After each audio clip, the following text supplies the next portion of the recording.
Personal news today, ladies and gentlemen. We just got a Ornstein bomba. After last night's Marca front page with Zubimendi, where they're trying to get him at Real Madrid, Arsenal said enough is enough, and they briefed David Ornstein to put out the fire and say, you know what, Zubimendi's move to Arsenal is pretty much done, and at this moment in time, Real Madrid never really actively pursued him.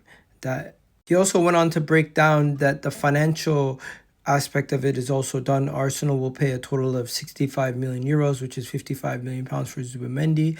That is more than the release clause of 60 million. So once again, we dunked on Real Madrid. And Zubimendi is going to be an Arsenal player. I'm very excited about that. In other news, Fulham are interested in Reiss Nelson. This would be a good move for Reiss Nelson. Rodrygo is still being linked to Arsenal, and Arsenal have approached him. Arteta is trying to convince him to join Arsenal. But of course, he's still currently a Real Madrid player, and Xabi Alonso and Real Madrid will decide what his future is in the foreseeable future. Zinchenko is also being linked to AC Milan. We're going to have to wait and see what happens there. Arteta is also looking for another centre-back choice, and former Chelsea Academy player Mark Guehi and current Crystal Palace captain would be one of those options. Guehi has a year remaining on his contract and would be considered an affordable deal.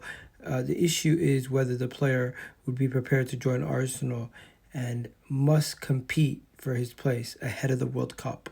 I don't know if he's going to want to be competing for his place ahead of a big World Cup in 2026 in America. Kepa Arrizabalaga will be joining Arsenal for 5 million. That's pretty much done, of course. Update on Thomas Partey. There should be some clarity on his future in the coming days. At this moment in time, his contract's expired.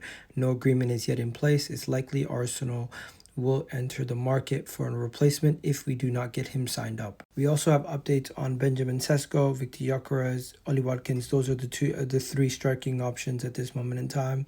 The winger options are Nico Williams, Rodrygo, Anthony Gordon, and Arsenal are admirers of all these players. You know something about Victor Gyokeres? You can tell a lot about a player when his only other suitors right now are Manchester United, Al Hilal, and Juventus. It makes you think, what is everybody in Europe seeing that we're not seeing about Victor Gyokeres? And as for Benjamin Sesko, it also seems Al Hilal are interested in the striker and are looking to sign him before the Club World Cup.